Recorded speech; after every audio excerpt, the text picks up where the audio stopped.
What's up, everyone? Ben Barrows, aka Random Crown, back in the house for part 6 of the $11 Sunday Storm hand history review.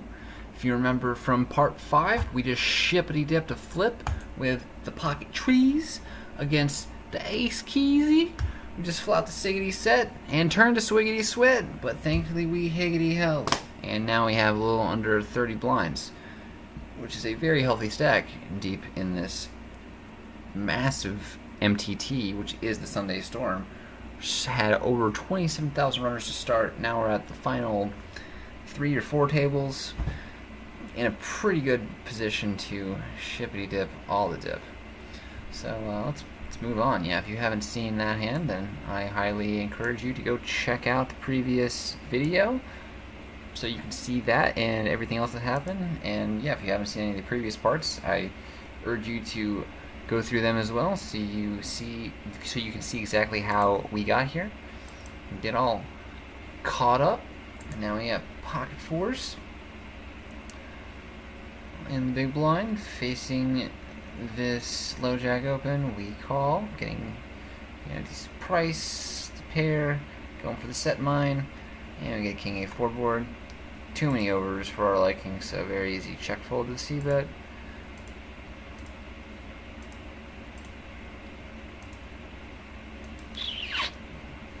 We do here in the big blind. Got a min open, definitely worth defending, so we do. Decent odds, king 7-4 rainbow board that we easily check fold when we miss. Got no piece of that.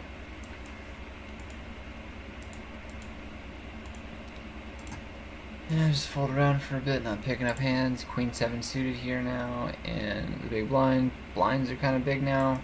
Got less than 15 of them. That's why we gotta start taking these spots, like when the small blind limps and you got a decent suited hand in the big blind, a suited Broadway, or like, a face card. It's not suited Broadway. Suited Broadway would be queen 10 suited, queen jack suited, queen king suited. But we have a face card with, a kicker of the same suit. So queen 7 suited face, suited queen. So small blind limps. Look, there's 800k in the middle. We have about 400k. That's about 20% of our stack. It's a pretty significant increase if we were to just take it down right now.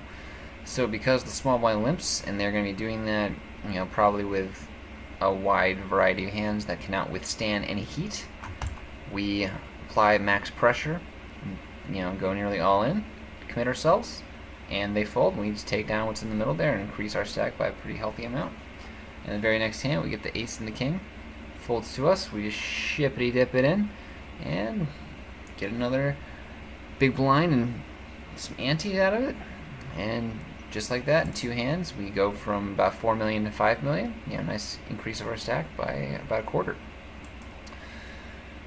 So yeah, that's what you gotta do deep in these tournaments with the faster blind structures. You really gotta just fast play your hands. Just put the pressure on people whenever you possibly can. Just try and take down pots pre-flop. You just want to shove all your chips in pretty liberally, and just try and win the blinds, win the antes, and just try and stack up without having to see a showdown. Now we got the king and the queen facing this under the gun jam. And yeah, this is just too good of a spot to pass up. They go all in for about 5 blinds. And they're going to be shipping it in with plenty of worse hands than king, queen. King jack, king 10, queen 10, queen 9, jack 10, plenty of them. And we still fare well against a lot of their ace-x hands, virtually flipping. Basically, it's like a 40-60. Still got, a pretty decent shot. And just turn top pair. And we hold against the king 9. We had them dominated. And, the best hand remain the best. What a pleasant surprise. You see so many suckouts that sometimes you get used to just having the worst hand get there, but thankfully our equity stayed intact and we shipped the dip. Now we got the 6s in the big blind, small blind limps again, super standard jam. This is way more valuable a hand than the queen 7 suited.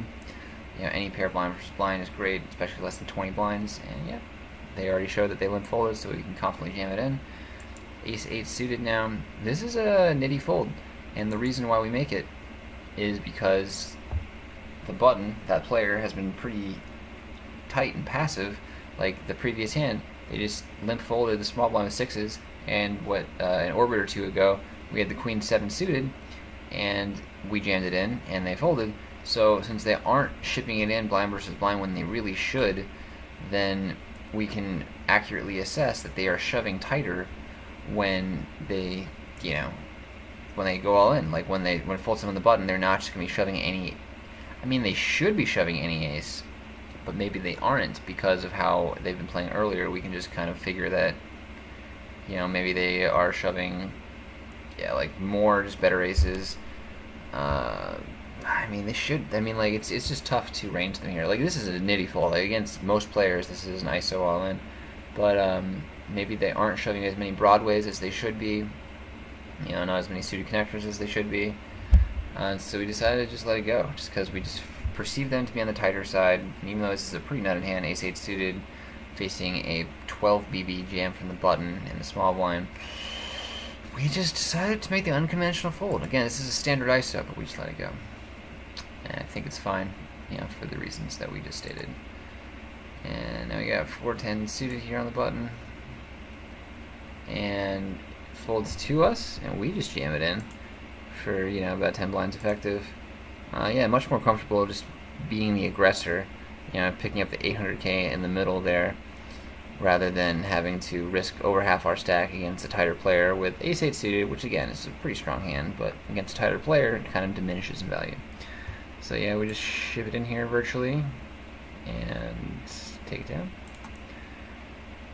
And yeah, do we do anything with the 9-4 suited? I think we do raise this. Folds to us. No, yeah, we decided not to just because the stacks were too awkward for it. I remember considering it though, because yeah, we didn't want to be committed against the button of the small blind. Don't want to have to raise and call against them. And then we decided that it was just too much to just open jam because we don't want to risk it against the big blind. We considered it though; it was close. But 9-4 suited, yeah, I mean it's suited, it can make a flush, but it's pretty much it. It doesn't really have a lot of equity otherwise. It's only 9 high, so especially since we just effectively jammed the previous hand, figure we'd be looked up a little lighter. So that's where we let it go.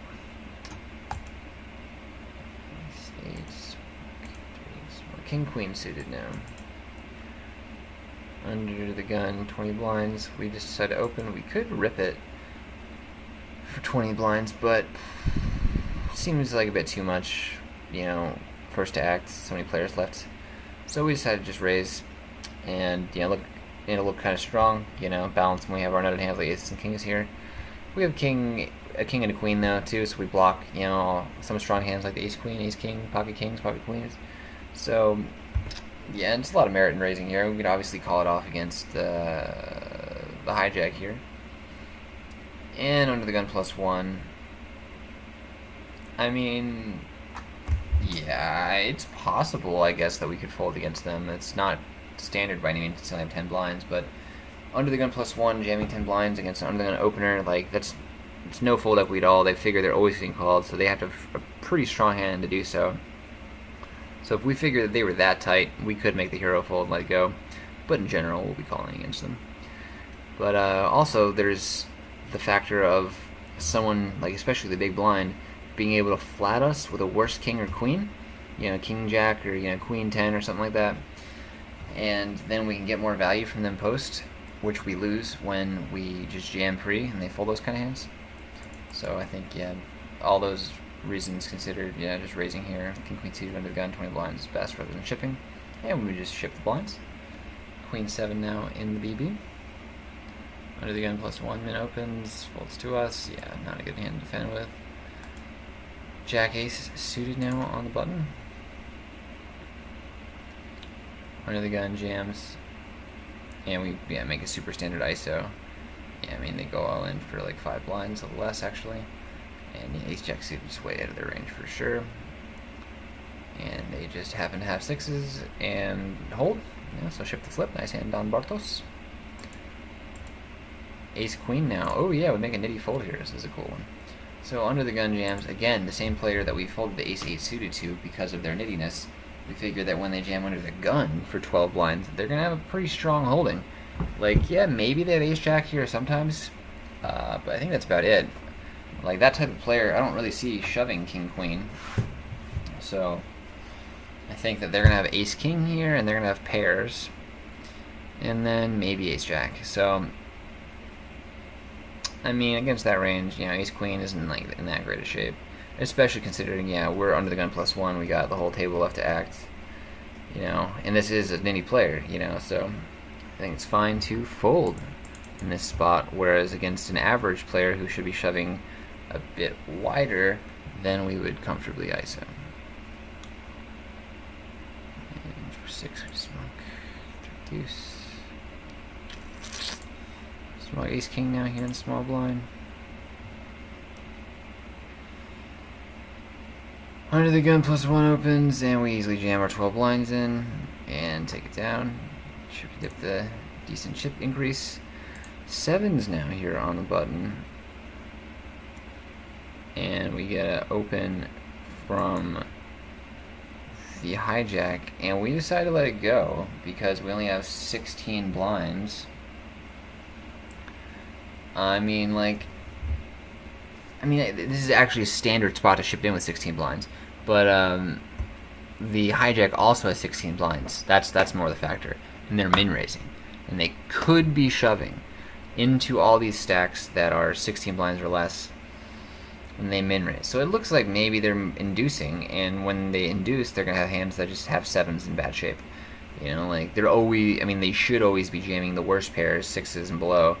So maybe in the 8s, you know, you'd expect them to jam, but you know, they could potentially be inducing with 8s plus. And again, that's bad news bears for 7s because, you know, all those are higher pairs that crush us. So maybe they have ace king or ace queen are inducing, and you know, we'd be flipping, but again, that's best case scenario, and you never want to get it in hoping you're flipping. Again, the only other reason that we would jam here is if we think that they are raised folding sometimes, if they have like ace 5 suited, they have like king 10, you know, suited, king jack off, you know, just some sort of, you know, just like hand that is good enough to raise in their eyes, like has decent enough equity, but can't really withstand an all-in. Maybe they're planning on calling the small blind because they only have 5 blinds, and they have to when they raise into them, like they're committed against them, but then maybe folding against everyone else, or maybe calling the cutoff because they only have 10 blinds, potentially, but folding to everyone else. Yeah, but yeah, I think 7's in this situation, again, generally a jam if like they had a big stack, like if that was like Tiago, or especially if it was like that Win LTD guy. I don't know how to pronounce any of these guys' names. Was that like LK, the Win LTD? Anyway, so if it was like that guy on the hijack opening, we would snap jam in 7s because we know they're opening wider. But with a guy with only 16 blinds who has been kind of tight in the first place, this is a good spot to let 7s go. Just because even though it's a strong hand against the late position open in general, just is basically the same as deuces here because like they're never looking us up with a worse pair. You know, we're gonna get looked up by probably jacks plus. You know, even if it is ace plus, it doesn't matter. It's the exact same situation. Like they have us crushed, and I mean, and then you know, hoping that we're flipping as ace king or ace queen. I guess there's the off chance that they raised fold 8s or 9s, which would be really nitty. It's conceivable though. People do play pretty tight in these later stages of the tournament, but that's very wishful thinking, and we cannot count on that. So we definitely just want to fold here, in my opinion, just because, yeah, we just expect them to be on the stronger side. And again, hoping to be flipping, but yeah, you never really want to get it in hoping to be flipping. So we just let it go. Oh, and then I guess we get to see what he has. Yeah, Dennis goes all in. They call. Queen deuce 5 10 3, 3 hearts. 8s from Dennis, and wow, so they were actually just raising light. They had the king 9 suited, they were happy to get it in against the small blind and be folding against everyone else. It looks like, whoa, yeah, way to play off their image. Yeah, I mean, they've been pretty tight up until this point, so I could never really anticipate them raising something like this. So yeah, very well played, and working out for the best. You know, small blind at 8s, really doubt they were folding if we went all in on a 5 blind stack. So wow, yeah, sickety sick. But I'm still pretty fine with our fold. Just don't think we ever get it in that great against them, whatever they call us. And don't think they're raise folding often enough to make it worthwhile, but obviously they were going to be raise folding there, so they probably will be raise folding some other stuff. But in general, I stand by that concept. Against a tight player, I think it's fine to make the tighter folds of those more marginal value hands. Now we have ace queen here under the gun. We just jam it in for what, like 15.5 blinds. Yeah, super standard. And we just ship the blinds, ship the doodah. Yeah, it's too shallow of a stack to just be open raising there. Ace queen is just too strong of a hand to fold. So yeah, just jamming is the only play. I mean, I guess you could just. It's possible to just raise on ace on a 15 blind stack, but since we cover, 4 out of the other 6 players, yeah, just jamming makes no sense. Because yeah, sometimes I'll have like ace jack or ace 10 early position, and I find it to be a good enough hand to open, but you don't really want to commit 15 blinds with it, so you can just raise and kind of rep like you're really strong like aces or kings. You got blockers, and you still have decent pair value. Whenever someone calls you see it flop, and then you can easily just get away from it if anyone 3-bets you. Now we have 7-4 suited in the big blind, under the gun +2, min opens, a little more than min. We defend, getting what, like 2.78 to 1. Yeah, I mean, get a decent price. And we get an ace queen 5, 2 club board, flop a flush draw. I mean, pretty standard check call. We're getting more than the proper odds, just need 2 to 1, getting over 4 to 1, super standard call. And get a 9 of diamonds on the turn, puts out a second flush draw. They bet again, only getting 3.65 to 1. We need 4 to 1 to draw to a flush, so we fold. Nice hand. Jack queen now on the button. Folds to us, super standard jam. Again, just raise a portion of our stack, take it down. Yeah, with how many blinds was that? That was about 13 blinds, and we covered both small and big blinds, so yeah. That hand plays itself. Textbook shove spot jack queen.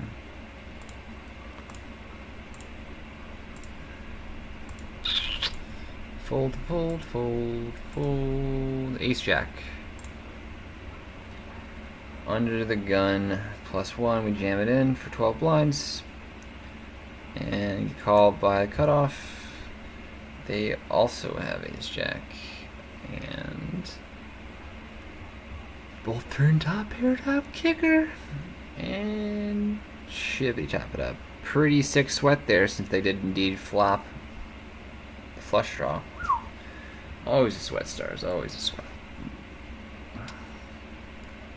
Roof here on the cutoff. They jam it in, we fold right jack. King 5 suited now, this is a pretty intense one. Actually, yes, we just jam it in, virtually blind versus blind, and, get called. They actually put in the rest of the stacks, we gotta call it off, we're committed. And we are just very fortunate to bank a 5 and have one of the most major suckouts of the tournament against King Queen to stay alive and get over the 10 million mark. So yeah, I mean, very grateful to the poker gods for that one. Gotta suck out in these big field MTTs to go all the way. And thankfully, we had a fortunate situation go our way. Yeah. Had the King 9 against the Ace Jack earlier as well. And yeah, we had Jack 10, against the Ace 10 earlier on too, but that wasn't for all of our chips. But yeah, this was for our whole stack. King 9 was for a whole stack, so yeah, I mean, very blessed that day to nearly go all the way. King Ace suited now in the big blind. With about 23 beavers under the gun. +1 opens and we standardly jam and they fold. Chipping up slowly but surely. Jack 9 suited here. We open on the hijack. Good enough equity to do so. Small blind calls, big blind calls. flop bottom pair, backdoor flush draw, straight draw as well. Queen, king, 9, rainbow board. Checks around, get a 6 on the turn. BB leads, we easily fold. Probably gonna have a king or a queen there a lot, or better. 7-6 suited, not good enough to open early position. 8s now, under the gun. Could jam it in for 18.5 blinds, be reasonable, especially since we cover the small blind, but just thought it was a bit too many chips to want to get in there. Figure we have some post-flop playability, we just wanted to raise and can get away from it if we get, 3-bet.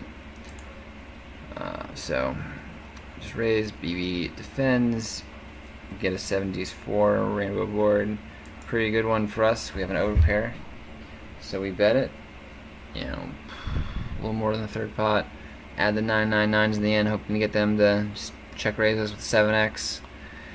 But they don't. They just fold and take it down, which is fine.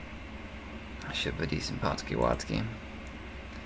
King deuce now here, big blind. Facing this mid open for the gun +1, not good enough to defend. King 10 suited now on the cutoff.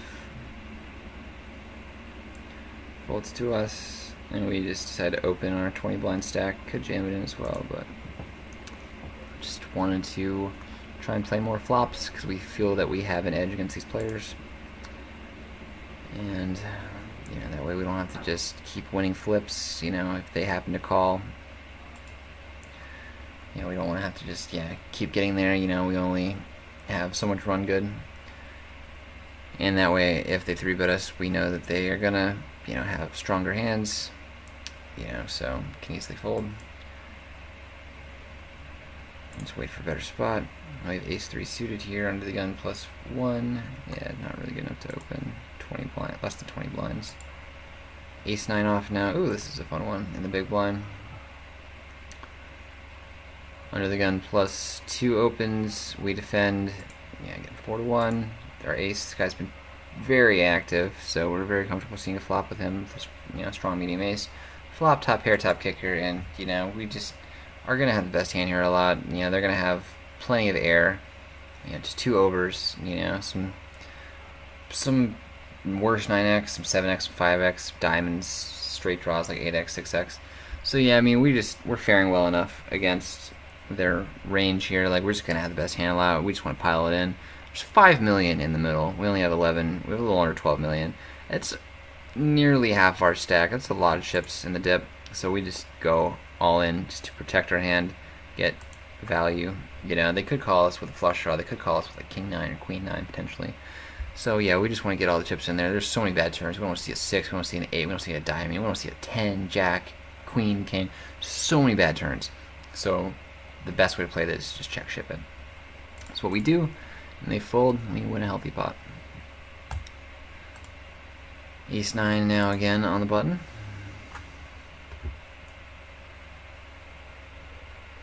We make a nitty fold.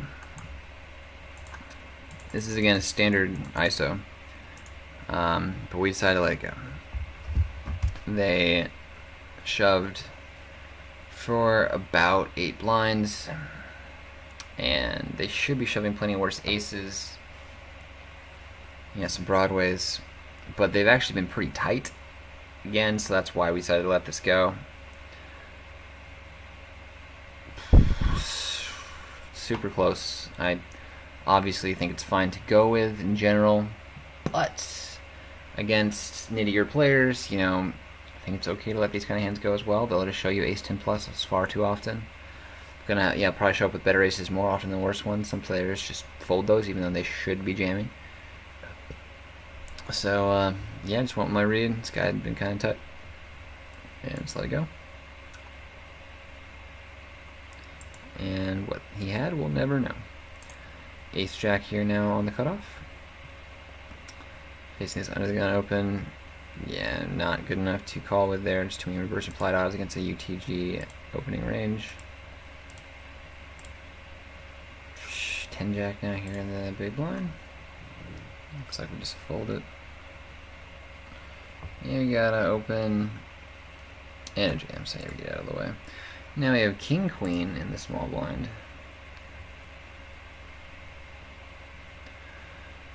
Under the gun +2 opens, button pile, so yeah, standard fold. King jack now. On the hijack, we open it up. Could raise all in with however many blinds we had, like, what is that, like about 18. But we decide to just open instead, because again, we want to give ourselves some room to get away from our hand if someone wakes up with a monster. So yeah, if we get 3-bet, we can comfortably fold here because our open looks kind of strong. So yeah, we just open it up and shift the blinds. Shiftity doo-dah. 7's now here in the small blind. Had about, yeah, a little more than 18 BB. And we get an open from under the gun +1. This guy's been super active, so that's why we feel a lot more comfortable jamming in the 7s here than we did over the other player. And we take it down. Yeah, this guy's just opening so much. You know, any pair is going to be good against him. Would we have shoved deuces there? I don't know.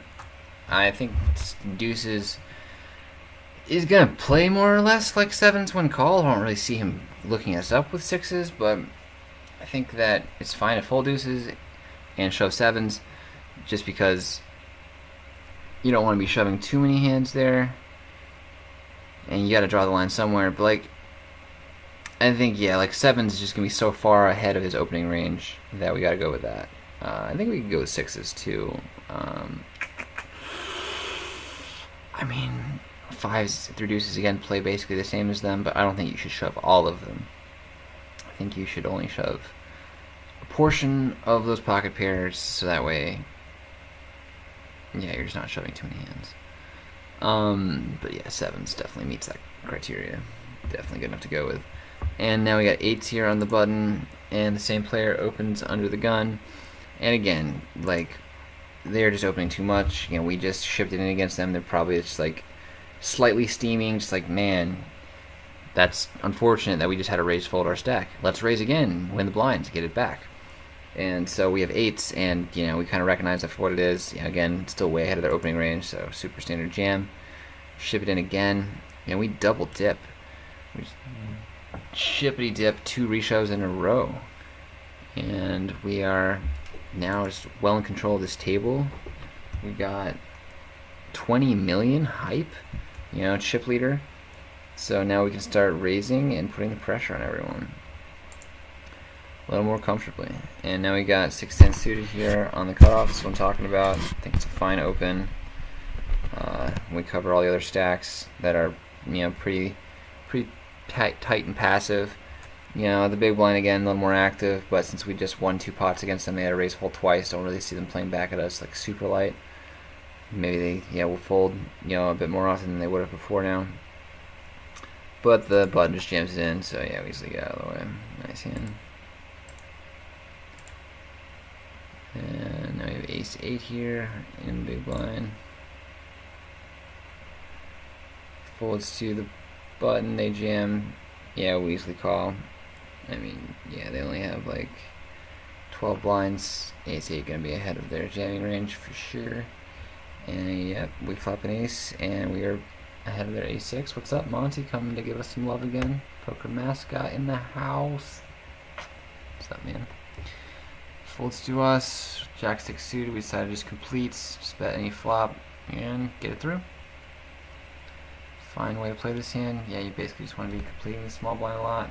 You know, any suited hand, any hand that has some straight equity. Whoa, Monty. Alright, so I know that I said that we were gonna wait until the final table. Whoa, hello. Monty's totally blocking the camera. What's up? Goodness, it's like it's a Monty snowstorm up in here. But the final table actually doesn't have a ton of hands, so we are going to just cut this video here because Monty is kind of in the way. And well, yeah, I mean, it's also been kind of long anyway. yeah, so yeah, we'll just end it here. I'll take that as a sign from the divine to wrap this one up, come back and finish off the Sunday Storm hand history review with part number 7, and show you all how we got to Shippy Dip Heaven. So yeah, just gonna call this the end of part 6 now, and yeah, looking forward to seeing y'all back for part 7. Until then, Shippy Dip out.